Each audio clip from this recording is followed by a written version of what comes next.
नमस्कार किसान भाइयों, आज हम पहुंचे हैं हरदा के सिराली तहसील जगह पर और ये साईं बाबा की पावन नगरी सिराली। और आज यहाँ IPL बायोलॉजिकल लिमिटेड का एक बहुत अच्छा जैविक खेती पर प्रोग्राम है। अपना कृषि क्लिनिक के सहयोग से का प्रोग्राम यहाँ पर किया जा रहा है और बहुत ज़्यादा संख्या में यहाँ पर किसान भाई एकजुट हुए हैं जैविक खेती को अपनाने के लिए और IPL के सारे प्रोडक्टों को जानने के लिए। तो अब हम आगे का प्रोग्राम देखेंगे, आगे क्या है। राम राम सभी किसान भाइयों, मेरा नाम चंद्रकांत डोभाल है और मैं माखन नगर नर्मदापुरम का रहने वाला हूँ। और ये जो प्रोग्राम आज मुझे यहाँ आने का अवसर मिला है, मैं अपने आप को बहुत सौभाग्यशाली समझता हूँ। और सबसे पहले सभी किसान भाइयों को मेरा प्रणाम। और जैसा कि आप कंपनी के बारे में जानते ही हैं, IPL बायोलॉजिकल लिमिटेड एक जैविक प्रोडक्ट, जो प्राकृतिक प्रोडक्ट या जिनको कहा जाए तो बहुत सही शब्द है। और ऐसे प्रोडक्ट जो कंपनी तैयार करे जिसका फायदा ना सिर्फ हमारी फसलों के लिए है बल्कि हमारी धरती माता के लिए है, हमारे शरीर के लिए है। खेती कब से हो रही है कोई नहीं बता सकता, क्योंकि आदि अनादिकाल से खेती चली आ रही है। हमारे पुरखों के जमाने से पहले अगर हम द्वापर त्रेता युग की बात करें तो भगवान कृष्ण के जमाने में भी खेती होती थी, राम भगवान के जमाने में खेती होती थी, लेकिन उस समय किसी भी प्रकार का कोई केमिकल नहीं था। तो फिर प्रकृति ने ऐसी व्यवस्था कर रखी थी जो कि पौधों को जो भी आवश्यक पोषक तत्व थे, सारे पोषक तत्व पौधों को मिल सके। लेकिन जब हमारे भारत में हरित क्रांति की शुरुआत हुई, उसके बाद से हमारे यहाँ यूरिया DAP का आगमन हुआ। यूरिया DAP के बाद से फिर धीरे धीरे कीटनाशक बनते चले गए।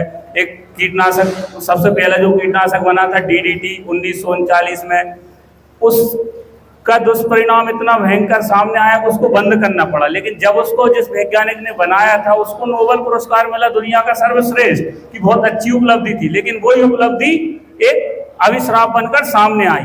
तो धीरे धीरे हमारे जितने भी केमिकल है आप देख रहे हैं कि सबके दुष्परिणाम सामने आ रहे हैं और कैंसर जैसी भयानक बीमारी हो रही है। तो हम बात कर रहे थे प्रकृति ने जब व्यवस्था बनाई है सारे पोषक तत्व उपलब्ध कराने की, तो फिर क्यों हम इन केमिकल पर निर्भर हों। जैसे अगर हम बात करें कि मुख्य रूप से जो किसान पोषक तत्व उपयोग करते हैं यूरिया DAP पोटास NPK जिनको बोलते हैं। अगर आपको यूरिया देना है तो आप नाइट्रोजन देते हैं यूरिया के माध्यम से। लेकिन अगर प्रकृति की व्यवस्था देखी जाए तो दलहनी फसलें जो है, जैसे आपका सोयाबीन हुआ, चना हुआ, मसूर हुआ, उड़द हुआ, इसमें राइजोबियम ग्रंथियां पाई जाती है जो कि आपकी दलहनी फसलों के लिए नाइट्रोजन उपलब्ध कराती है। उसमें किसी किसान को यूरिया देने की जरूरत नहीं पड़ती। ऐसे ही एजेटोबैक्टर एक बैक्टीरिया होता है जो अनाज वाली फसलें जैसे गेहूं, चना, ज्वार, बाजरा, धान, मक्का, इनमें यूरिया उपलब्ध कराने का कार्य करती है। ऐसे प्रोडक्ट IPL बायोलॉजिकल लिमिटेड ने तैयार की है। प्रोडक्ट क्या, उन बैक्टीरियाओं का संरक्षण किया है और वो बैक्टीरिया हम जमीन में छोड़ेंगे तो हमारी फसलों में प्राकृतिक रूप से तत्व का उपलब्धता कराएंगे। अगर फास्फोरस की बात करें DAP की, तो DAP के लिए PSB करके एक बैक्टीरिया होता है, फास्फोरस सोल्युलाइजेशन बैक्टीरिया। वो प्रोडक्ट भी पोटेशिया जैसे एक ये आता है, इसमें फास्फोरस वाला बैक्टीरिया है, ये अपन फसल में डालेंगे तो प्राकृतिक रूप से जो फास्फोरस की हमारी फसल को जरूरत है वो प्राकृतिक रूप से पूरी होगी। इसमें कोई केमिकल नहीं है। और एक चीज और, आज बायो के नाम पर सबसे ज्यादा लूटा जा रहा है किसानों को। तो किसान भाइयों, आप अगर IPL या किसी भी कंपनी के बायो प्रोडक्ट लेंगे तो वो सर्टिफाइड होते हैं। आप इस पे देखेंगे इंडोसर्ट IMO ये सर्टिफाइड है। अगर ये सर्टिफिकेशन नहीं है किसी कंपनी के प्रोडक्ट पे तो समझ लीजिए वो नकली है। जैसे आप घर के लिए फ्रिज, कूलर, वॉशिंग मशीन वगैरह लेते तो ISI मार्क देखते हैं, या सोने पे BSI हॉलमार्क वगैरह जो देखते हैं। तो ठीक सरकार ने ऐसी व्यवस्था की है कि इस तरह के जो प्रोडक्ट है उनको इंडोसर्ट, IMO, बायोसर्ट आदि सर्टिफिकेशन से सर्टिफाइड किया जाता है। ऐसे ही एक नाइट्रोजन के लिए होता है, पोटास के लिए KSB। इसमें पोटास जो होता है फसलों के लिए बहुत आवश्यक पोषक तत्व है, क्योंकि दाने का वजन, दाने में चमक और दाने की क्वालिटी इसी से बनती है। हम अगर जो केमिकल से उपयोग करते हैं तो दाना तो बड़ा हो जाता है, लेकिन उसमें जो हम जो केमिकल का उपयोग करते हैं उससे आपको पोटाश तो मिल जाएगा, लेकिन आपकी फसल में जो दाने में वो प्राकृतिक पोटाश नहीं रहेगा जो हमारे शरीर के लिए आवश्यक है। जितने पोषक तत्व पौधों के लिए आवश्यक है उतने ही हमारे शरीर के लिए आवश्यक है। इन पोषक तत्वों की कमी से हमें रोग भी होते हैं, और केमिकल के तौर पर अगर ये हमारे शरीर में जाते हैं तो हमारे शरीर में बीमारियां भी बढ़ती है। ऐसे जिंक के लिए भी जिंक सोल्बिलाइजेशन बैक्टीरिया का एक प्रोडक्ट है। आप जिंक जो किसान भाई अगर धान की खेती करते हैं, धान में लोग यूज करते हैं, वो कर सकते हैं। और नाइट्रोजन के लिए भी जो यूरिया की हम बात कर रहे थे, अभी हमने एजेटोबैक्टर, नाइट्रोसिया, ये आप उपयोग कर सकते हैं किसी भी फसल में। मैं व्यक्तिगत तौर पे बताना चाहूँ तो मैं खुद धान का किसान हूँ, 35-40 एकड़ में धान लगाता हूँ और 2-3 प्रोडक्ट ऐसे उपयोग करता हूँ जिससे कि मेरी धान की खेत में रोग भी बहुत कम लगते हैं और उत्पादन भी अच्छा मिलता है। अगर केमिकल का दुष्प्रभाव आपको समझना हो तो आपके क्षेत्र में सोयाबीन बहुत ज्यादा होता है। आज से अगर 1990, 95, 2000 के पहले के दशक में हम जाएं तो सोयाबीन में उत्पादन 10 से 12, 8-10 कुंटल का था कि नहीं था, आप ही बताइए, था ना? उस समय आप खरपतवार नियंत्रण कैसे करते थे? डोरा चलाना, कुलपा चलाना, या जो भी आपकी क्षेत्रीय भाषा में हो। फिर एक दवा आई परसूट, इमिडाक्लोप्रिड, उस दवा के उपयोग के बाद धीरे धीरे सोयाबीन में कीटों का प्रकोप शुरू हुआ। फिर आपने उस दवा के साथ एक कीटनाशक दवा का उपयोग करना शुरू कर दिया। फिर उसके बाद दूसरी साल पता चला कि एक बार में काम नहीं हुआ, दूसरी बार कीटनाशक और मिला दी। आते आते आज स्थिति ये आ गई है सोयाबीन में 4 से 5 स्प्रे करते हैं कि नहीं करते। इसके बाद सोयाबीन मुश्किल से 2, 3, 4 कुंटल के उत्पादन पे आ गया। तो किसने खत्म किया? उस केमिकल ने किया। प्रकृति ने जो व्यवस्था बनाई है मनुष्य के लिए, फसलों के लिए, पौधों के लिए, क्षेत्र के हिसाब से, हर जैसी जलवायु है उस हिसाब से वहाँ फसलें होती है और उस हिसाब से उस जमीन में सारे बैक्टीरिया पाए जाते हैं। एक रिसर्च में है कि मृदा में अच्छी जो स्वस्थ मृदा है जिसमें किसी प्रकार का कोई केमिकल उपयोग नहीं हुआ, तो 1 ग्राम मृदा में 1 करोड़ तक प्रकृति में ने जो बैक्टीरिया जीवाणु बनाए हैं वो पाए जाते हैं, जो कि फसलों के लिए बहुत ही लाभदायक होते हैं। जैसे माइकोराइजा है एक फंगस है, और एक फंगस है फ्यूजेरियम ऑक्सीपोरम। चने में आपने देखा होगा बिल्ट लगता है, तो एक इनका प्रोडक्ट होता है IPL का, शायद ट्राइकोडर्मा, ये भी एक फंगस है। ये फंगस है लेकिन ये मित्र फफूंद है, इसको किसान का मित्र कहा जाता है। जैसे केंचुए को किसान का मित्र कहा जाता है ना, ठीक वैसे ही इस फंगस को भी किसान का मित्र कहा जाता है। अब हम जिस फंगस की बात कर रहे थे, फ्यूजेरियम ऑक्सीपोरम, वो चने में उकटा लगाती है, जड़ों को सड़ाती है और जड़ें गल जाती है और धीरे धीरे पूरा पौधा सूख जाता है, क्योंकि जड़ें गली तो पोषक तत्व पौधों में आना बंद हो जाते हैं। ये फफूंद उस फफूंद को खत्म करती है, किसको? जिससे उकटा लगता है। फ्यूजेरियम ऑक्सीपोरम को ट्राइकोडर्मा विरिडी खत्म करती है।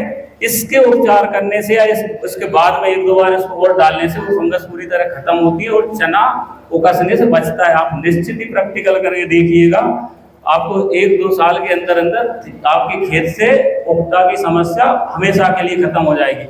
और मेरा किसान भाइयों को बस यही कहना है कि बीमारियों से बचना है, अपने घर परिवार को स्वस्थ रखना है, आने वाली पीढ़ियों को एक अच्छा एटमॉस्फेयर देना है, अच्छी खेती हमको करके देना है। तो हम प्राकृतिक खेती की और जैविक खेती की ओर बढ़े, और हम अगर घर पे कुछ नहीं बना पा रहे तो ऐसे बहुत से प्रोडक्ट IPL बायोलॉजिकल के पास लगभग सारी चीज़ें हैं जिनका हम उपयोग करके हमारी खेती को बचा सकते हैं और आने वाली पीढ़ी को एक अच्छी खेती और अच्छा भविष्य दे सकते हैं। अब जो अभी मैंने एक प्रोडक्ट की बात करी थी माइकोराइजा, तो ये माइकोराइजा वाला प्रोडक्ट है, BAM SD के नाम से आता है, वेसिकुलर एस्कुलर माइकोराइजा पूरा नाम होता है। इसके अंदर माइकोराइजा फंगस पाई जाती है, सबसे प्रभावशाली फंगस है पर्यावरण के अंदर, सबसे प्रभावशाली फंगस है। इसकी 3 स्पीसीज होती है, 3 वैरायटी होती है, इंडो होती है, एक्टो होती है, सूडो होती है। ऐसे आप देखते हैं कि पहले जब किसान खेती करता था सिंचाई की व्यवस्था नहीं थी, तो चने की फसल लगा के छोड़ दी और वो बिना पानी के पक जाती थी। आज क्या संभव है कि आप चना बो दो और बिना पानी के पका लो? नहीं है ना संभव। क्यों नहीं है? क्योंकि अगर हम एक इसकी स्पीसीज की बात करें इंडो, तो वो क्या गुण होते हैं, जो वायुमंडल में मॉइस्चर होती है, वायुमंडल जो हमारी नमी होती है, उस नमी को पत्तियों से खींच के जड़ों तक पहुंचाती है। वैसे बाष्पोत्सर्जन में क्या होता है कि जड़ें पानी को मृदा से खींचती है और पत्तियों से पानी उड़ता है, लेकिन इसमें उल्टा होता है। इससे हमारी पौधे सूखे की स्थिति में भी लड़ने की क्षमता रखते हैं। जैसे धतूरा का पौधा आपने कभी देखा हो, कनक भी बोलते हैं उसको। धतूरा रेत में, रेतीले स्थान में धतूरा हरा भरा रहता है ना, तो क्या वहाँ पानी तो है नहीं, लेकिन उसके अंदर इंडो इतना ज्यादा एक्टिव है, इतना सक्रिय है कि वो उसको जीवित रखता है। तो ये ऐसी चीजें अगर हमारे पास रहेगी तो हमारी फसलें सूखे की स्थिति में भी सर्वाइव कर जाएगी और उत्पादन पर कोई असर नहीं पड़ेगा। दूसरी होती एक्टो। तो एक्टो क्या करती है, जो भी हम न्यूट्रिशन देते हैं, जैसे हमने यूरिया दिया तो यूरिया नाइट्रोजन सीधा फसल नहीं लेती, उसको अम्ल के रूप में, अलग अलग रूप में फसलें ग्रहण करती है। जो आजकल टॉनिक चल रहा है ना कि ये टॉनिक है, तो वो टॉनिक इन्हीं अम्लों का एक रूप है। तो धान जैसे गेहूं में है तो गेहूं उसको नाइट्रेट फॉर्म में लेती है, धान उसको अमोनियम फॉर्म में लेती है। तो इस फॉर्म में बदलने का काम ये एक्टो करती है। जो टॉनिक जो बन रहे हैं वो, ये मान लीजिए आज के बच्चे हॉर्लिक्स पी रहे हैं ना, छोटे छोटे बच्चे आपके घरों में हॉर्लिक्स या बॉर्नवीटा पीते हैं, लेकिन क्या वो इतने सक्षम है जितने कि आप लोग बचपन में होंगे या हम रहे। हम तो मतलब कहीं भी घूमते, पूरी दोपहरी पूरी बारिश कहीं घूमो कोई दिक्कत नहीं थी, लेकिन आज का बच्चा 2 घंटा अगर धूप में कहीं खेला है तो बीमार हो जाता है, क्योंकि उसके शरीर में वो क्षमता नहीं बची है। फिर हम उसको हॉर्लिक्स दे रहे हैं। हॉर्लिक्स क्या है, ये हमारे प्रोडक्ट जो गेहूं चना से निकाला हुआ कार्बोहाइड्रेट और प्रोटीन है, वो हम सीधा दे रहे हैं। तो सीधा फसल में दे देंगे, इसके यही फायदे है कि हम जो भी प्रोटीन फसलों के लिए आवश्यक पोषक तत्व है उनको फसल जिस रूप में लेती है उस रूप में ये उपलब्ध कराता है। और सूडों से क्या होता है, फसलों में रोगों से लड़ने के प्रति क्षमता बढ़ती है। मतलब कोई अगर बीमारी आ गई तो उस बीमारी से लड़ने की 50% क्षमता ये बढ़ाता है। तो यही आपसे सलाह है। और अगर आप, मेरा एक छोटा सा यूट्यूब चैनल भी है, मैं जिस पे किसान भाइयों को जैविक खेती के लिए वीडियो डालता रहता हूँ, और चंद्रकांत डोभाल नाम से ही मेरा चैनल है।